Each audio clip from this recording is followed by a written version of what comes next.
Vous souhaitez plus d'autonomie pour découvrir des petits sites de camping enchanteurs? On a la solution pour vous, les panneaux solaires et les batteries. On va en apprendre plus aujourd'hui.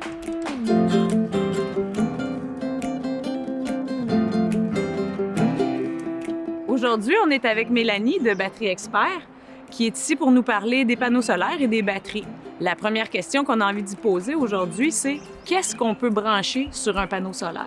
On ne branche rien sur des panneaux solaires. Il n'y a rien qu'on peut faire fonctionner sur les panneaux solaires. Bien, en fait, il y a quelques applications qui peuvent fonctionner directement. Mais si on parle camping, il faut toujours se rappeler que nos panneaux solaires, c'est un chargeur autonome. Donc, on branche rien sur le panneau solaire, on branche sur notre batterie. Exactement. Mélanie, comment je fais pour savoir quel système j'ai besoin? Premièrement, vous pouvez aller chez Batterie Expert. Une bonne solution! Oui, parce que pour vous seul, peut-être de le définir, ça va être un peu compliqué parce que nous, ce qu'on fait chez Batterie Expert, c'est qu'on va vous poser les questions appropriées pour vraiment définir la consommation énergétique que vous faites pour établir le bon système pour vous.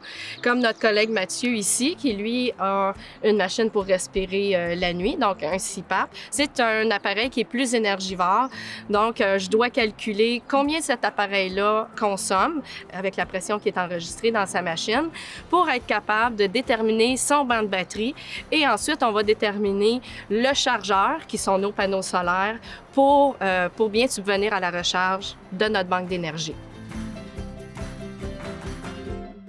Mélanie, j'imagine qu'il y a plusieurs façons d'installer un panneau solaire. Tout dépendamment de l'application, que ce soit pour un chalet, que ce soit pour un VR, l'installation peut être différente à chaque fois.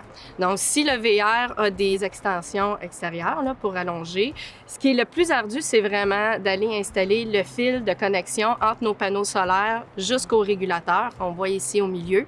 Alors, notre régulateur, lui, ça se trouve à être le module qui rend notre chargeur, qui est notre panneau solaire, un chargeur intelligent.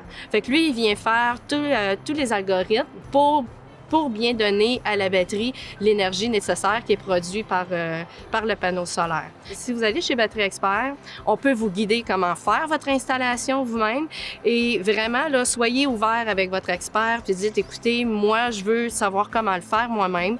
On va vous guider, mais on peut également faire soit l'installation complète ou encore la pré-installation.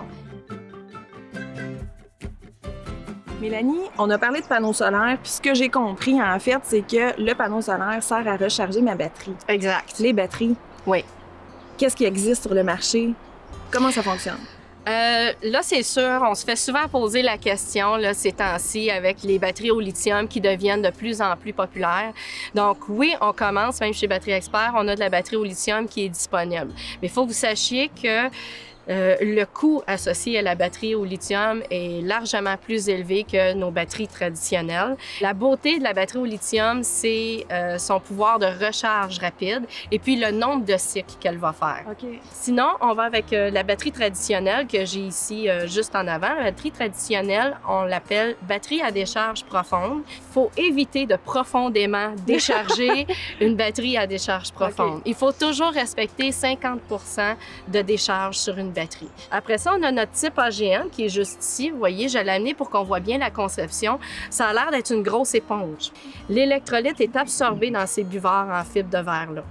Donc, c'est sûr qu'avec une batterie AGM, j'ai pas la même autodécharge qu'une batterie régulière. Bien, c'est ça, une batterie AGM. Okay. Ça va conserver son énergie plus longtemps. C'est une batterie qui nécessite aucun entretien. Quand je parle d'entretien, c'est la vérification des électrolytes. Dans le cas d'une batterie traditionnelle qui va s'évaporer. Donc, ça, c'est très important à faire. Et encore une fois, et j'insiste, la recharge de la batterie. Mais une batterie AGM, vu que ça s'autodécharge moins rapidement, bien, la recharge est moins importante qu'une batterie régulière. On se fait souvent poser comme question, comment on range ça, les batteries, quand arrive l'hiver? Les panneaux solaires, qu'est-ce qu'on doit faire avec? L'entretien qu'on doit y faire comme tout l'été puis tout l'hiver. Si vous voulez vraiment éviter des frustrations, parce que on se fait ramener des fois des batteries complètement asséchées ou des batteries gonflées. Ça veut dire qu'elle a sûrement gelé durant l'hiver. OK. Et ça, c'est un mauvais entretien de la charge. Donc, ça demeure à l'utilisateur de faire l'entretien. Et normalement, quand vous allez chez Batterie Expert, on vous explique comment faire, mais c'est également aussi à vous, quand vous achetez un produit, qu'est-ce que je dois faire avec ce produit-là, comment je dois l'entretenir pour éviter justement d'arriver et de dire, bien là, la batterie ne fonctionne plus. Je comprends, mais ce bris-là ne rentre pas sur la garantie. Si elle est complètement asséchée, si elle a craqué à cause du froid, c'est qu'elle a eu un mauvais entretien de charge ou des niveaux d'électrolytes. Hey Mélanie, merci beaucoup, vraiment. Là, moi, j'ai appris beaucoup de choses à travers tes conseils. Puis ce que j'entends, c'est que possiblement qu'il y a beaucoup de campeurs qui font pas l'entretien de leur batterie. Merci beaucoup pour ces trucs et conseils. Ça fait vraiment plaisir. Merci pour l'invitation. Merci.